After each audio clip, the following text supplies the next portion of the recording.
Graças a Deus por estarmos mais uma vez aqui para juntos estarmos meditando nas Escrituras Sagradas. Para mim é um privilégio, uma bênção muito especial estar aqui neste dia para expor as Escrituras para aqueles que estão aqui de forma presencial. Eu agradeço pela atenção de cada um e peço que o Senhor Jesus Cristo lhes abençoe grandemente, vocês que estão aqui presentes, e que o Deus Todo-Poderoso possa falar aos vossos corações no nome do Senhor Jesus Cristo. Para mim também é um privilégio me dirigir àqueles irmãos que semanalmente nos acompanham através do YouTube. Eu peço que o Senhor Jesus Cristo lhes abençoe grandemente. Agradeço pela audiência de cada um. Eu peço que você não se esqueça de deixar o seu like ou seu dislike. Você tem toda a sua liberdade. Deixe seu comentário aí também. Comente, compartilhe com seus irmãos em Cristo, para que assim essa mensagem possa chegar ao maior número de pessoas e possa abençoar outras pessoas, assim como abençoou a vocês também. Agradeço pela atenção de cada um de vocês também e peço que o Senhor Jesus Cristo lhes abençoe com a exposição da Palavra de Deus. Eu me dirijo também a você que é novo, você que tem acompanhado o nosso canal e ainda não tem se inscrito. Eu peço que você se inscreva em nosso canal, clique aí no botão de inscrição abaixo do vídeo, para que assim você possa ficar inteirado de todos os sermões que nós temos pregado aí através desses anos aí também. Clique aí no sininho das notificações para que quando publicarmos um novo sermão ou um corte de vídeo, você possa ser notificado que acabamos de publicar um novo conteúdo. Eu agradeço por sua atenção também e peço que o Senhor Jesus Cristo também te abençoe. Peço que você deixe seu comentário, que você compartilhe, para que assim o YouTube entenda que estes sermões que estão sendo publicados aqui em nossa plataforma têm sido de relevância para vocês e possa mostrar este vídeo para outras pessoas também. Amém? Eu agradeço aí pela oportunidade que o Senhor Jesus Cristo tem me dado de todas as sextas-feiras e todos os domingos estar aqui neste local de reunião para estar expondo a Palavra de Deus em tempo presente. Para mim é uma oportunidade muito grande para estar expondo a Palavra de Deus para que mais pessoas cheguem ao conhecimento das verdades bíblicas. Então que Deus nos abençoe, que o Espírito Santo seja quem dê a elucidação de sua palavra neste dia. Sem mais delongas, quem estiver com a sua Bíblia, abra comigo no livro das Revelações, no capítulo 16, no versículo 1 e no versículo 2, para que assim possamos fazer a leitura da Palavra de Deus. Então, no livro do Apocalipse, livro das Revelações, capítulo 16, versículos 1 e 2, onde vamos tratar já no dia de hoje a respeito do primeiro flagelo, da primeira praga ou primeira taça, dependendo da tradução que você estiver usando. E nos diz assim, ouvi vinda do santuário uma grande voz, dizendo aos 7 anjos, ide e derramai pela terra as 7 taças da cólera de Deus. Saiu, pois, o primeiro anjo, e derramou a sua taça pela terra, e aos homens portadores da marca da besta e adoradores da sua imagem sobrevieram úlceras malignas e perniciosas. Amém? Lemos até aqui as Escrituras Sagradas. Mantenha sua Bíblia aberta e vamos seguindo aí, acompanhando a exposição da Palavra de Deus. Então nós chegamos aqui já ao capítulo 16 do livro das Revelações. E a partir de agora, meus irmãos, nós chegamos em uma sessão do livro do Apocalipse, que é uma sessão em que nós chamamos da sessão mais tensa do livro das Revelações, do livro do Apocalipse.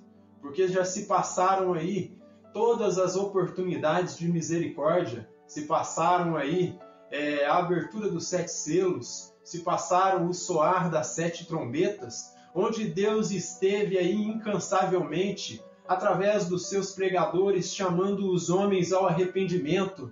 mandando até anjos aqui nesta terra para fazer o chamado divino para que se arrependam, mas ainda assim os homens manteram o seu coração endurecido e não receberam o clamor do Senhor através da sua palavra e através dos seus pregadores. E a partir de agora, João ele passa a ver os 7 anjos aí da cólera divina, da ira divina, se posicionando de forma definitiva, ou seja, de uma vez por todas, para derramar as suas taças e assim executar a ira divina.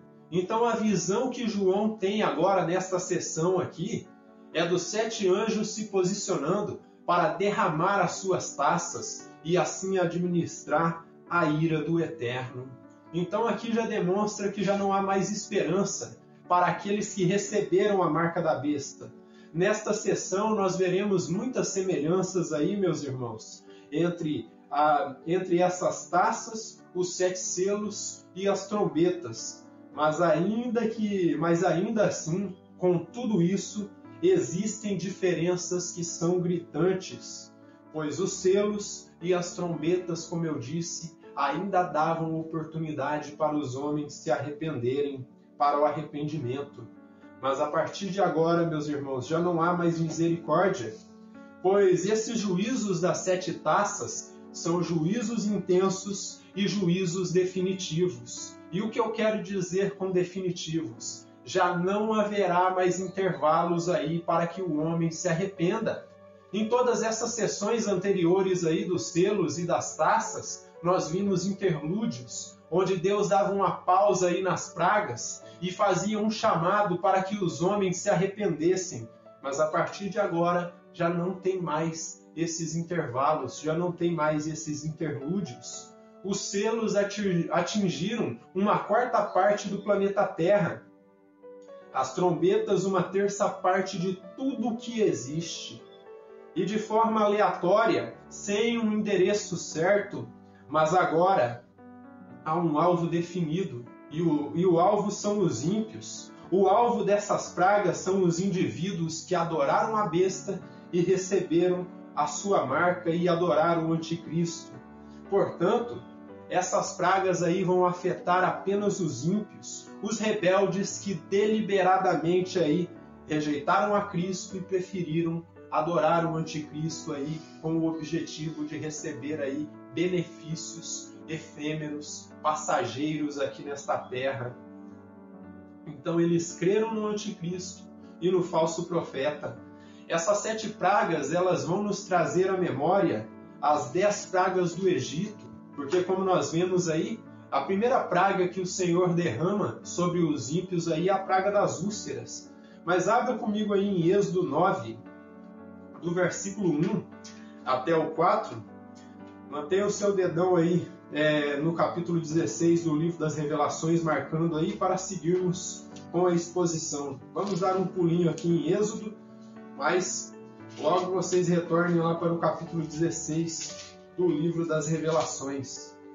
Então aqui em Êxodo, no capítulo 9, de versículo 1 até o 4, vocês vão perceber aqui que lá nas 10 pragas do Egito, o Senhor ele fez uma distinção entre aquele que era o seu povo e aquele que não era o seu povo. Desta forma, separou os egípcios por um lado e os hebreus do outro. E assim, as 10 pragas do Egito atingiram apenas os egípcios e os crentes, os hebreus que estavam em Gósen, não foram atingidos. Mas vejam o que diz aqui, capítulo 9, que fala a respeito da praga dos animais. Disse o Senhor a Moisés: apresenta-te a Faraó e dize-lhe: assim diz o Senhor, o Deus dos hebreus, deixa ir o meu povo, para que me sirva. Porque se recusares deixá-los ir, e ainda por força os detiveres, eis que a mão do Senhor será sobre o teu rebanho, que está no campo, sobre os cavalos e sobre os jumentos, sobre os camelos, sobre o gado, e sobre as ovelhas com pestilência gravíssima. E o Senhor fará distinção entre os rebanhos de Israel e o rebanho do Egito, para que nada morra de tudo o que pertence aos filhos de Israel. Então aqui nesta seção do livro das Revelações, vocês vão ver Deus fazendo a mesma coisa que ele fez no Egito. No Egito ele separou ali os seus eleitos, que eram o povo hebreu, por um lado, e os egípcios, que era o povo rebelde, por outro, o povo idólatra. E no livro das Revelações, a partir de agora, vocês vão ver que a igreja vai estar separada de um lado, sendo poupada aí destes juízos aí na grande tribulação, e os ímpios, os adoradores da besta, estarão por outro. Mas veja os versículos 8 até o 10 aqui do livro de Êxodo, ainda no capítulo 9. Ó. A sexta praga é a praga das úlceras, que é a mesma praga que cai aqui no início do derramar dessas 7 taças da ira de Deus. Ó. Então disse o Senhor a Moisés e a Arão: apanhai mãos cheias de cinza de forno, e Moisés atire-a para o céu diante de Faraó. Ela se tornará em pó miúdo sobre a terra do Egito, e se tornará em tumores, que se arrebentem em úlceras, nos homens e nos animais, por toda a terra do Egito. Eles tomaram cinza de forno, e se apresentaram a Faraó. Moisés atirou-as para o céu, e ela se tornou em tumores, e se arrebentaram em úlceras nos homens e nos animais. Então vocês percebem que Deus, quando vai derramar a sua ira, ele tem usado aí de pragas semelhantes. E aqui, do mesmo modo, meus irmãos, que nós vimos aí lá na terra do Egito, Deus fazendo uma distinção entre os egípcios e o seu povo, aqui ele vai fazer o mesmo. Quando essas 7 pragas da cólera, da ira divina, começarem a se derramar, Deus ele fará uma distinção entre a igreja do Senhor Jesus Cristo, entre os eleitos do Cordeiro e os adoradores da besta. O Wisber, ao comentar essa sessão, ele vai dizer o seguinte, ó: todos que não foram selados como seguidores do Cordeiro são marcados de forma irreversível, como adoradores da besta. E todos eles, não somente 1/3, irão sofrer. Não são mais advertências, mas sim punições. Então vocês percebem que é isso que eu venho falando aqui desde o início da exposição deste texto. O que nós encontramos aqui categoricamente já não são mais advertências do Eterno em relação à humanidade ímpia. Agora ele começa a trazer esses juízos como punição por causa do seu pecado, por conta da sua arrogância.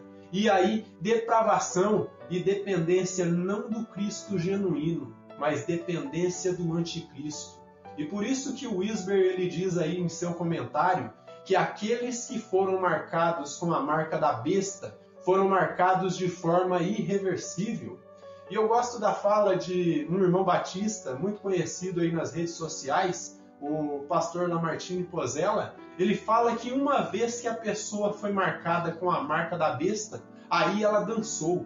Já não tem mais tempo para ela retornar. Uma vez marcado com a marca da besta, é de forma irreversível. E aqui nesta sessão não é 1/4 do planeta Terra e muito menos 1/3. Todos aqueles que receberam a marca da besta, como disse o Wisber aí, eles vão receber as punições que o Eterno estará liberando neste tempo aí. E já no final da grande tribulação. Versículo 1 aí, do capítulo 16, ó, do livro das Revelações. Ouvi vinda do santuário uma grande voz dizendo aos 7 anjos: Ide, derramai pela terra as 7 taças da cólera de Deus. Então, como eu já afirmei, agora o apóstolo João ele passa a ver esses 7 anjos aí da ira divina, eles se posicionando para administrar a ira do Eterno, administrar o juízo sobre os ímpios.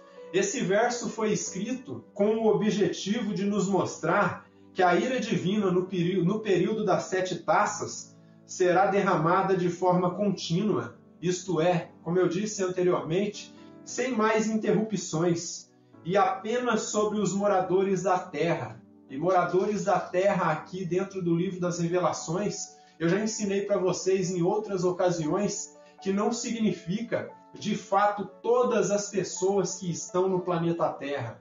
Os moradores da terra são aqueles que têm o seu coração depositado apenas nesta terra. São pessoas ímpias que vivem aí para agradar a carne, agradar o anticristo e estão aí trabalhando em prol apenas dos desejos carnais e pecaminosos. Então, os juízos virão aí sem interrupções apenas sobre os moradores da terra, adoradores da besta, aqueles que voluntariamente fizeram a escolha errada. E por causa dessa escolha equivocada, agora eles vão ter que arcar com as consequências aí da sua escolha equivocada, e agora eles vão ter que suportar toda a ira divina caindo sobre eles. O Eterno em todo tempo, meus irmãos, aí do livro das Revelações, vocês viram Deus enviando pregadores, Deus enviando até um próprio anjo vindo do céu aí para pregar o evangelho aos moradores da terra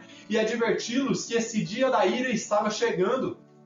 Mas os homens já tinham a sua mente cauterizada aí no pecado e entendiam que a melhor opção para eles era adorar a besta, adorar o anticristo e receber a sua marca e abraçar a sua ideologia maldita e satânica. Então, em todo o tempo, o Eterno enviou pregadores alertando que esse período chegaria, e mesmo assim eles rejeitaram. E agora o Criador, como ele cumpre a sua palavra, ele envia a condenação sobre eles, porque eles não creram aí no nome do Senhor Jesus Cristo, o Filho de Deus, o verdadeiro Messias. E, portanto, eles vão ser condenados porque eles não receberam o nome do Filho de Deus. Veja o que diz aí em Marcos 16, versículo 15 até o 16. Marcos 16, versículo 15 até o 16, o Senhor Jesus Cristo ele dá uma ordem ali. Ele diz o seguinte: ide por todo o mundo, pregai o evangelho a toda criatura. O que crer e for batizado será salvo, mas o que não crer será condenado. Então vocês percebem aí que a advertência do Senhor Jesus Cristo desde o princípio foi: prega o evangelho a toda criatura, prega o evangelho aos moradores da terra. Aquele que crer e for batizado, esse vai ser salvo, mas quem não crer já está condenado. É o que ele vai dizer em João no capítulo 3. E aqui nós encontramos uma fala do Senhor Jesus bastante clara com relação a isso, que o julgamento é este: quem não crê no nome do unigênito Filho de Deus já está condenado, e desta forma já está sendo rejeitado por Deus. Veja o que diz aqui, João 3, versículo 18. Quem nele crê não é julgado, o que não crê já está julgado, porquanto não crê no nome do unigênito Filho de Deus.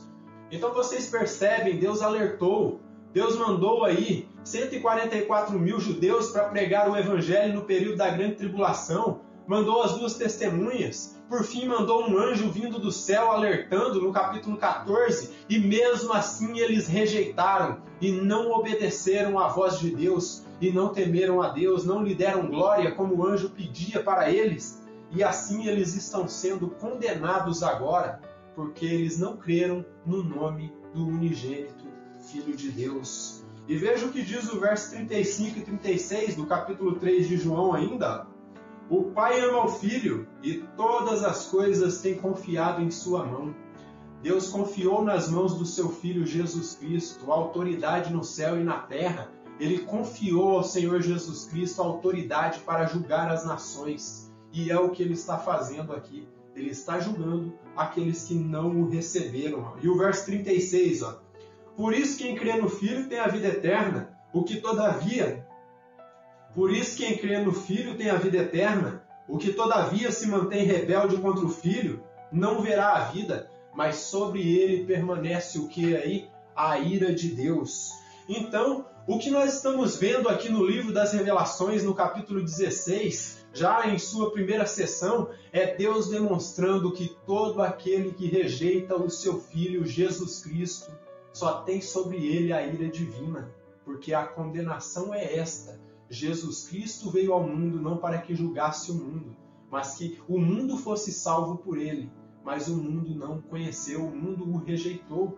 É o que diz o Evangelho de João. O mundo rejeitou ele, o mundo não quis a sua palavra, e hoje nós vemos a mesma coisa. o mundo se revoltando contra Deus. Recentemente, eu vi o relato de uma senhora, uma mulher muito cristã.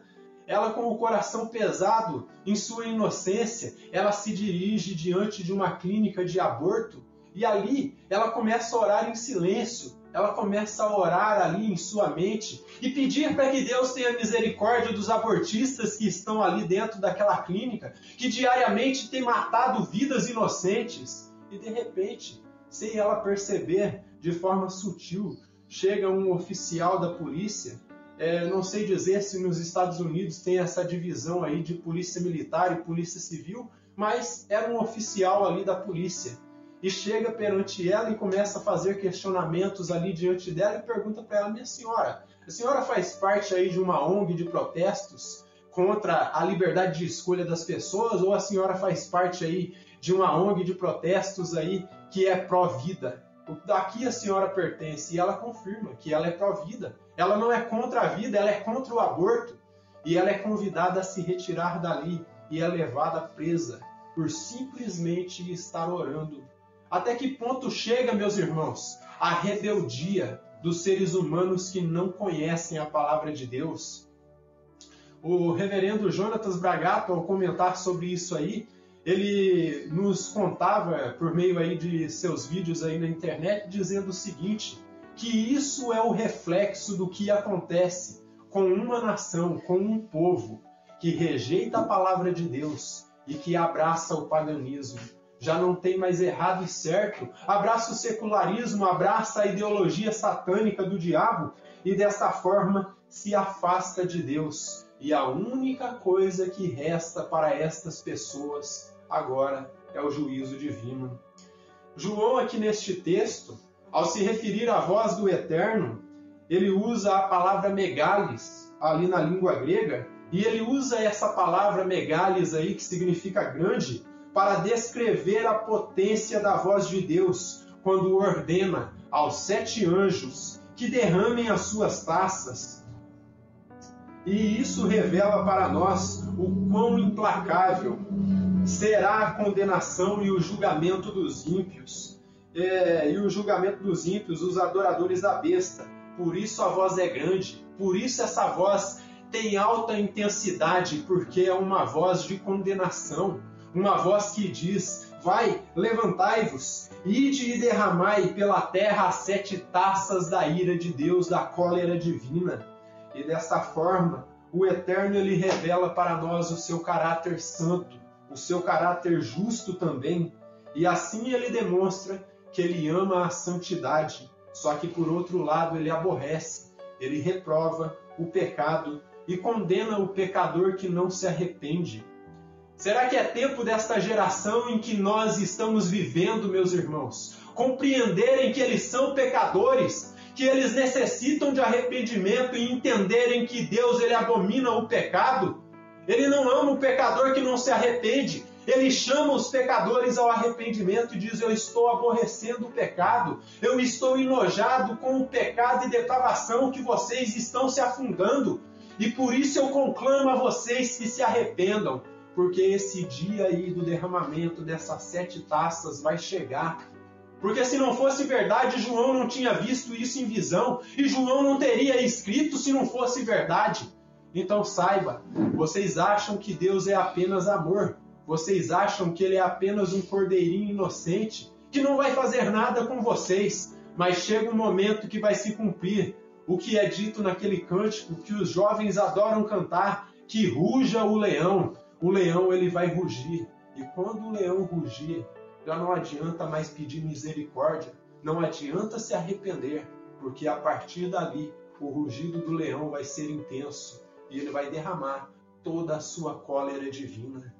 Então é tempo de colocar a mão na consciência e entender: se as igrejas liberais e neoliberais não se arrependerem, se os pregadores coachings, falsos profetas aí da maldita teologia da prosperidade não se arrependerem, se eles não se voltarem para a palavra de Deus, certamente vão ser condenados.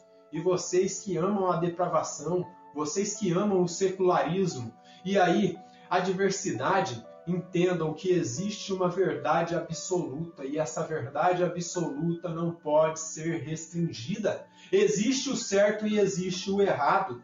Por isso o Senhor ele nos diz em sua palavra, no Salmo de número 45 e versículo 7, Salmo de número 45 e versículo 7, é uma profecia com relação aí ao Messias, a Jesus Cristo, e nos diz da seguinte maneira, ó, prestem bem atenção, ó, amas a justiça e odeias a iniquidade, por isso Deus, o teu Deus te ungiu com óleo de alegria, como a nenhum dos teus companheiros. Jesus ele foi ungido de uma forma que nenhum dos outros que vieram antes dele foram ungidos. E desta forma, ele está dizendo que a sua unção é pura, que a sua unção é permanente, e que desta forma fica bem claro que ele abomina o pecado e ele ama a justiça. O autor da carta aos Hebreus, no capítulo 1 de Hebreus, no versículo 9, o autor da carta aos Hebreus, ele repete esse mesmo salmo aqui. Ele diz o seguinte, ó, cetro de equidade ao cetro do seu reino, amaste a justiça e odiaste a iniquidade. Por isso Deus, o teu Deus, te ungiu com óleo de alegria, como a nenhum dos teus companheiros. Então aqui é demonstrado que o ungido de Deus, o Messias genuíno, Jesus Cristo, ele abomina o pecado. Então não entenda que Jesus ele vai aceitar você da forma que você está, porque ele não te aceita. Ele não me aceitou do modo que eu estava, sujo e encarcerado no pecado. Ele teve que me libertar. Ele não me aceitou morto em meus delitos e pecados, mas ele teve que me ressuscitar por meio da sua morte na cruz do Calvário. Então saiba, se esta nação brasileira não se arrepender do seu secularismo, das suas abominações, da sua idolatria, e ainda todas as nações do mundo não se arrependerem, o que resta para vocês é a ira condenatória de Deus. O irmão John MacArthur, ao comentar a respeito desses 7 flagelos, ele diz o seguinte: eles são a última expressão da ira divina contra o pecado, injustiça e blasfêmia, que é galopante na terra. O que ele diz aí com relação a esta ira ser galopante é que ela está se espalhando aí de forma rápida, como alguém que anda a cavalo aí espalhando mentiras. E desta forma a injustiça, a blasfêmia está andando a galope aí no meio da humanidade, estão se tornando aí idólatras a cada dia, pecadores impenitentes. E desta forma o que vai restar é apenas o juízo. Versículo 2, ó. Saiu, pois, o primeiro anjo e derramou a sua taça pela terra, e aos homens portadores da marca da besta e adoradores da sua imagem sobrevieram úlceras malignas e perniciosas. Então o primeiro anjo ele se desloca da presença de Deus e ele vai e derrama, entorna a sua taça da ira divina sobre a terra. E aqui, como eu disse para vocês, é informado para nós que agora tem um endereço certo. E o alvo dessas pragas que começam a cair é apenas os adoradores da besta. A igreja sim estará aqui, mas a igreja não experimentará desses juízos, porque os juízos são direcionados apenas àqueles que foram marcados pela besta. Esse verso nos mostra que, diferente dos selos e das trombetas, como dito, as taças atingem todos os moradores da terra, mas assim como nas 10 pragas do Egito, o Eterno ele fez distinção entre aquele que pertencia a ele e aquele que não pertencia, aqui somente os adoradores da besta e da sua imagem são afetados. E como o Criador ele faz distinção entre aquele que é o seu povo e aquele que não é o seu povo, portanto, essa é mais uma das escrituras que nos comprovam que a igreja sim passará pela grande tribulação. Esse é mais um texto que nos revela que a igreja sim estará aqui presente no período da grande tribulação. E percebam as semelhanças que existem aí entre as 10 pragas do Egito. Percebam que o povo de Israel, enquanto as pragas estavam caindo, eles estavam presentes no Egito. Eles não foram tirados do Egito enquanto essas pragas não terminaram. E desta forma, se Israel representa a igreja lá no passado, a igreja tem que estar aqui. E sendo assim, ela é guardada durante a grande tribulação e não fora da grande tribulação, como dizem aí os dispensacionalistas. E é mais um texto que nos confirma que o arrebatamento ele é após a grande tribulação e não antes dela. Veja o que diz aqui em Êxodo, no capítulo 8, versículo 22 e 23. E percebam o que o texto bíblico nos mostra. Nos mostra que o povo de Deus, enquanto as pragas estavam caindo sobre o Egito, eles estavam lá. Eles não foram tirados, eles só foram levados para fora do Egito quando as pragas terminaram. Veja aí o capítulo 8 do livro de Êxodo, versículo 22 e 23. Ó.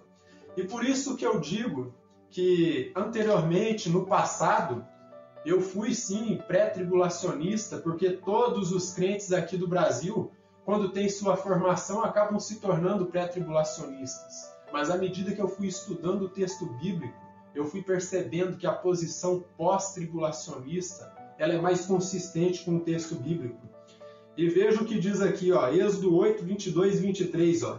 Naquele dia separarei a terra de Gósen, em que habita o meu povo, para que nela não haja enxames de moscas, e saibas que eu sou o Senhor no meio desta terra. Farei distinção entre o meu povo e o teu povo. Amanhã será este sinal. E no capítulo 9, versículo 4, também tem uma declaração aqui de Moisés que deixa isso bem aparente, Deus fazendo distinção. Ó. 9, versículo 4 de Êxodo. E o Senhor fará distinção entre os rebanhos de Israel e o rebanho do Egito, para que nada morra de tudo que pertence aos filhos de Israel. E o versículo 6 diz assim, ó, e o Senhor fez no dia seguinte, e todo o rebanho dos egípcios morreu, porém o rebanho dos israelitas não morreu nenhum. E nós encontramos também no capítulo 10 e versículo 23 de Êxodo, Deus fazendo distinção. Toda a terra do Egito, quando caiu aquela praga das densas trevas, que é uma das pragas que estão incluídas aí nas 7 pragas aí das 7 taças, ele diz assim, ó, capítulo 10 e versículo 23, ó, deixa-me ver se é isso aqui mesmo. E estendeu, pois, Moisés a mão para o céu, e houve trevas espessas sobre toda a terra do Egito por 3 dias. Não viram uns aos outros, e ninguém se levantou do seu lugar por 3 dias. Porém, todos os filhos de Israel tinham luz nas suas habitações. Então percebam, toda a terra do Egito estava imerso em densas trevas, mas em Gósen havia luz ali, porque o Espírito de Deus estava com eles. Então vocês percebem que o período das 10 pragas do Egito é uma clara representação do que será a grande tribulação. E se por um lado estava separado o povo de Deus ali, guardado, saiba que a igreja no período da grande tribulação, ela também vai estar guardada, só que aqui no planeta Terra. Ela não vai ser arrebatada enquanto esses juízos não terminaram. Por outro lado, esse texto nos revela um Deus que ele é justo, que ele condena pecadores que não se arrependem. Deste modo é tempo de refletirmos, pois esse seria o meu e o teu destino se Cristo não tivesse liberado a sua graça para nós ali na cruz do Calvário. Pois não há obras nem méritos humanos que sejam capazes, meus irmãos, de nos livrar dessas 7 taças da ira divina e tampouco, por fim, ali da condenação eterna do lago de fogo que arde com fogo e enxofre. Tudo é sobre Cristo e sobre a sua obra na cruz do Calvário, não é nada sobre nós. Então entenda, meus irmãos, se Cristo não tivesse vindo a este mundo, tivesse vindo e morrido por todas as suas ovelhas ali na cruz do Calvário, o nosso fim seria o mesmo daqueles que adoram a besta e que adoram o anticristo. Por isso que é tudo sobre Cristo e sua cruz. É tudo sobre sua morte na cruz do Calvário, porque, como eu disse para vocês, não tem méritos humanos que possam nos livrar da condenação do lago que arde com fogo e enxofre. Portanto, que o pensamento, meus irmãos, que esteja cauterizado em nossas mentes, seja o mesmo pensamento que estava na mente de João Batista. Convém que Cristo cresça e que nós diminuamos cada vez mais, e que sua obra resplandeça e que os homens desapareçam, para que assim o mundo entenda que o Evangelho, ele não é sobre nós, ele é sobre o Senhor e Salvador Jesus Cristo. O Evangelho não é sobre o engrandecimento humano, meus irmãos. O Evangelho é sobre a proclamação de Jesus Cristo e sua morte, sepultura e ressurreição. Mas voltando à questão aqui dessa primeira praga, meus irmãos, essa praga das úlceras, João usa a palavra grega elkos, que é a mesma palavra que aparece no capítulo 16 do Evangelho de Lucas. E essa palavra ali no Evangelho de Lucas, no capítulo 16, que é a passagem que trata da questão ali do rico e Lázaro, é a mesma palavra que o evangelista Lucas ele usa para fazer referência àquelas chagas malditas que levaram Lázaro à morte. Então, essa palavra ela se refere às chagas que levaram a Lázaro à morte. Portanto, úlceras aqui, meus irmãos, fala de uma doença mortal e infecciosa. E ainda que elkos, aí na língua grega, úlceras, está aí no singular, ela transmite a ideia de muitas chagas espalhadas no corpo aí dos ímpios. Portanto, será aí uma praga, um desastre sem precedentes, onde os esforços humanos na tentativa de sanar este problema serão em vão. Essas úlceras causarão dores terríveis naqueles que estarão infectados com ela, nos seus infectados, e de forma que o relacionamento de amor e amizade entre os seres humanos vai desaparecer por completo, porque a dor será terrível, que provavelmente isso aí vai ocasionar que eles se odeiem entre si, por conta das dores da pestilência. E tudo isso será consequência da escolha errada, da escolha equivocada que eles conscientemente e deliberadamente fizeram. Mais uma reflexão eu quero trazer para vocês. Reflita, meus irmãos. Reflita sobre isso e pense que quando chegar essas pragas aí, de que lado você quer estar? Você quer estar do lado dos adoradores da besta que serão aí todos destruídos por causa dessas pragas? Ou vocês querem estar do lado da igreja verdadeira do Senhor Jesus Cristo? Eu quero dizer para vocês, meus irmãos, que fazer parte da igreja do Senhor Jesus Cristo não é fazer parte de uma organização, não é fazer parte de uma placa, fazer parte de uma denominação, fazer parte de uma igreja, fazer parte do corpo de Cristo, é fazer parte da Assembleia dos Santos. E a Assembleia dos Santos, meus irmãos, ela é universal, ela está espalhada ao redor do mundo. Todas as congregações que estão espalhadas no mundo formam o corpo de Cristo, mas nem todos que estão dentro das denominações fazem parte da Assembleia dos Santos. Então é tempo de vocês refletirem que tipo de vida que vocês estão vivendo. Essa vida que vocês vivem reflete o caráter daqueles que pertencem à Assembleia dos Santos? Ou vocês estão aí se adaptando ao mundo, se adaptando ao secularismo? As igrejas estão fazendo aí shows para atrair as multidões, atrair as grandes massas, ou estão pregando o verdadeiro evangelho? Tem poucas igrejas, meus irmãos, que ainda prezam pela palavra de Deus. E novamente eu volto a citar o John MacArthur.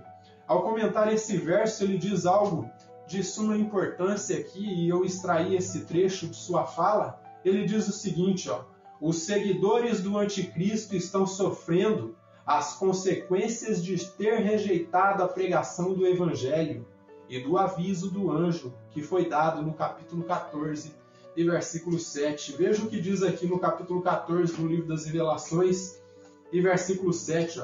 O anjo ele diz assim, temei a Deus e dai-lhe glória, pois é chegada a hora do seu juízo, e adorai aquele que fez o céu, e a terra, e o mar, e as fontes das águas. Então, em última instância, Deus enviou este anjo aí para clamar, para pedir que os homens se arrependessem do seu pecado e temessem a Deus e dessem glória ao único Deus verdadeiro. Mas ainda assim, eles endureceram o seu coração.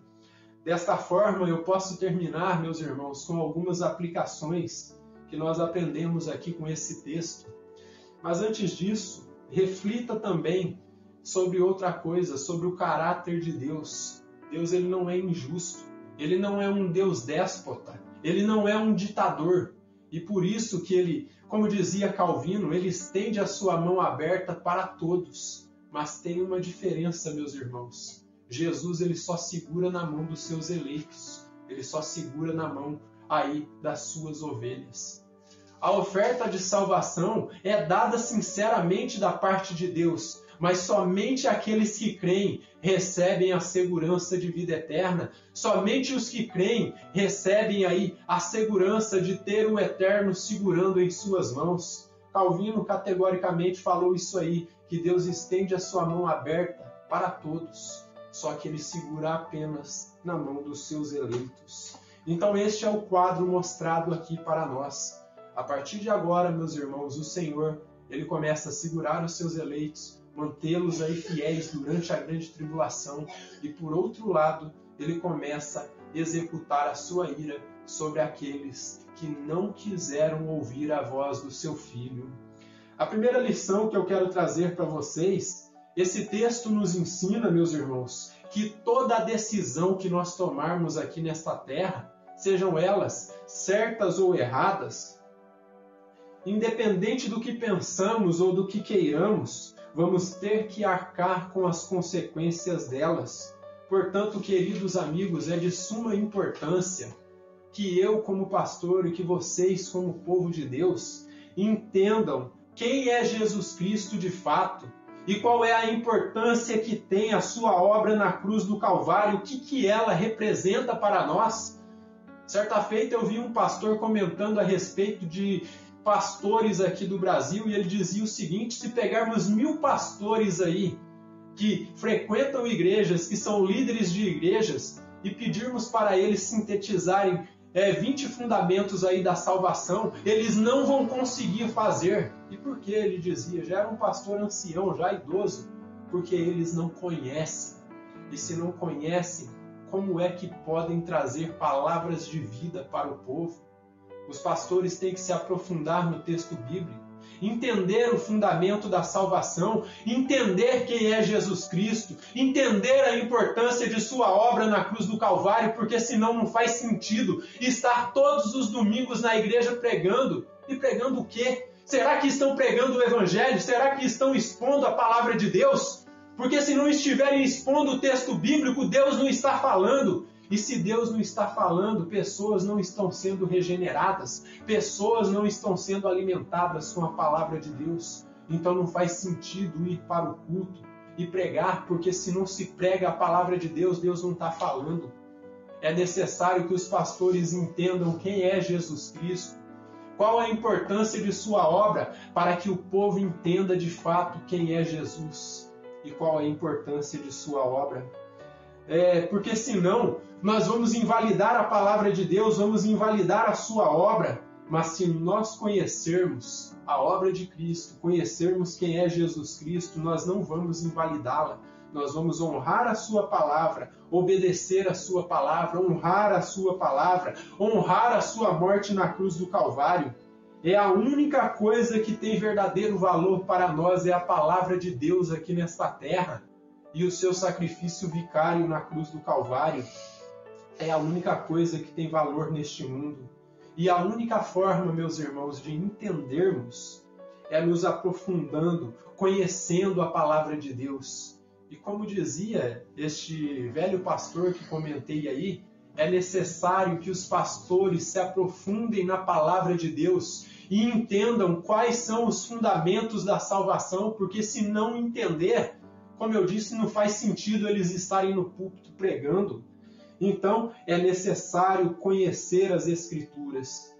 E quanto mais conhecemos, meus irmãos, mais vamos valorizar a palavra de Deus e mais vamos valorizar a obra de Cristo na cruz do Calvário e mais vamos valorizar a Cristo. Porque quanto mais você conhece, quanto mais você se aprofunda na palavra de Deus, quanto mais você conhece Jesus, como dizia William Barclay, você vai tê-lo como seu melhor amigo, você vai caminhar com ele, como ele sendo o seu melhor amigo. E quando chegar aquele dia, você vai ser recebido por ele como sendo o melhor amigo dele. Agora, se você não conhece, se você não se aprofunda, se você não estuda a palavra de Deus, você tem um Deus desconhecido, você não conhece ele. Certa feita, ouvi o relato de um ex-maçom e ele dizia o seguinte: ele, enquanto batista, ele frequentava as reuniões da maçonaria, ele frequentava a igreja batista, só que não conhecia o evangelho, ele não conhecia Jesus. Só que chegou um ponto, quando ele foi adentrando lá a organização lá da maçonaria, que nós entendemos que é sim uma religião, por mais que eles não digam que é uma religião, tem sua liturgia, tem aí seus sacramentos, tem tudo isso. Ele começou a entender que nada daquilo fazia sentido.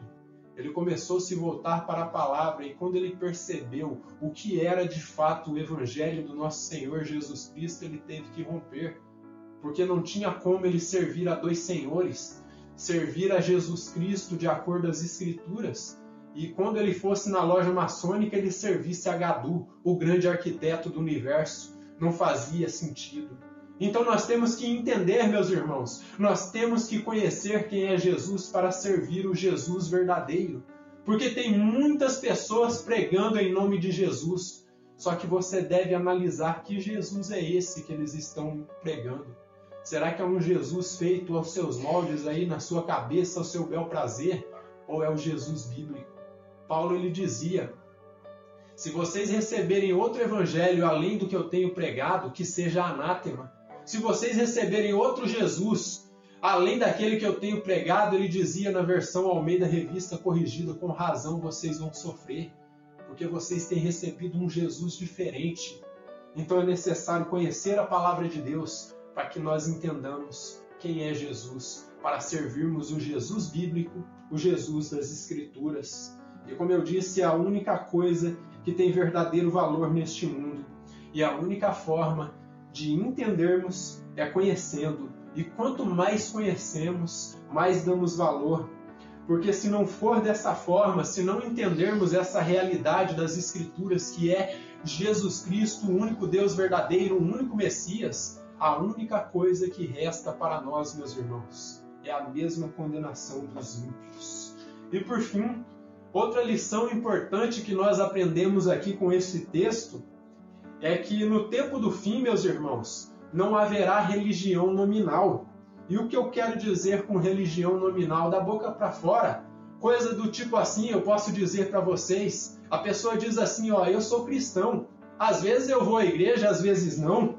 Quando chegar o período aí das 7 taças, quando chegar o período aí da grande tribulação, todos vão ter que declarar a sua lealdade, seja ao verdadeiro Messias, seja ao Senhor Jesus Cristo, ou seja ao anticristo, ou seja a besta. Quando chegar aquele dia terrível da condenação, não haverá neutralidade, meus irmãos. Não haverá essa frase patética aí, que muitos dizem, eu sou cristão, às vezes eu vou à igreja, às vezes não. Chegará um tempo que não haverá mais obstáculos para que a pessoa declare de fato a sua fé. Não haverá mais tempo para ficar em cima do muro. Então chegará um tempo que o mundo vai ter que declarar a sua lealdade, seja ela a Cristo ou ao anticristo. Não haverá neutralidade, ou pertence a Cristo ou se pertence ao diabo. Haverá gente selada com o Espírito Santo por um lado, separados ali e protegidos pela proteção do Espírito Santo de Deus. E haverá pessoas do outro lado, aqueles que se dobraram diante da besta e sua imagem, aqueles que receberam a sua marca e aderiram à sua ideologia satânica e ao ensino do falso profeta. Por isso eu quero dizer para vocês, meus irmãos, reflitam sobre sua fé, reflitam sobre sua devoção, sobre as suas escolhas, sobre o caminho que vocês estão trilhando, sobre o que vocês estão fazendo, sobre o que vocês estão depositando a sua fé. Porque vai chegar um momento que você vai ter que declarar publicamente a sua fé e aquilo que está dentro do seu coração vai ter que ser jogado para fora. Pois disto depende o resultado final. Pois o modo como se vive hoje, meus irmãos, irá definir de que lado eu e vocês vamos estar quando esse dia terrível aí da grande tribulação chegar. Então o desejo do meu coração, ao pregar sobre essas verdades, não é atemorizá-los, não é colocá-los alarmados, mas é conscientizá-los de que é tempo de você ter a sua fé bem fundamentada, é tempo de você se voltar para as Escrituras, é tempo da minha pessoa se voltar para as Escrituras, é tempo de fazermos devocionais mais longos, orarmos e meditarmos na palavra de Deus, porque o secularismo está se avançando. A cada dia que passa, mais e mais pregadores liberais têm se levantado e têm matado igrejas. E é necessário que os pastores que são tradicionais, pastores aí que são bíblicos, se voltem a cada dia para a palavra de Deus e que os crentes, de modo geral, se voltem para a palavra de Deus, se fundamentem em Cristo. Porque se essa igreja que existe hoje não se voltar para a palavra de Deus, quando Cristo voltar, ele não terá um povo para buscar. Porque este povo que está na terra, que se julga evangélico, não conhece de fato quem é o seu Deus. E por isso deve se voltar para a palavra, deve se voltar para as Escrituras. E eu oro a Deus, que Deus levante pregadores sinceros, gente como o nosso querido irmão Augusto Nicodemos, que durante anos tem estado aí pregando o Evangelho e levando a bandeira do Evangelho para cima e mostrando para as hostes espirituais do maligno que ainda existem pastores que são bíblicos. Eu poderia citar muitos outros, como Hernandes, Paulo Júnior, outros como citei ainda há pouco, Jonatas Bragato, que tem se debruçado nas Escrituras e tem lutado contra as hostes espirituais da maldade, contra o secularismo ali na Europa. Eu sei que tem se tornado difícil, meus irmãos. Tem se tornado difícil para nós como crentes ficarmos fundamentados na palavra. Mas é tempo de lutarmos, usarmos as armas que temos. E a arma que nós temos é a arma mais poderosa, que é a palavra de Deus. É com ela que nós batalhamos as nossas batalhas. E nós poderemos dizer por fim, Maranata, ora vem Senhor Jesus. Que o Deus Todo-Poderoso nos abençoe grandemente.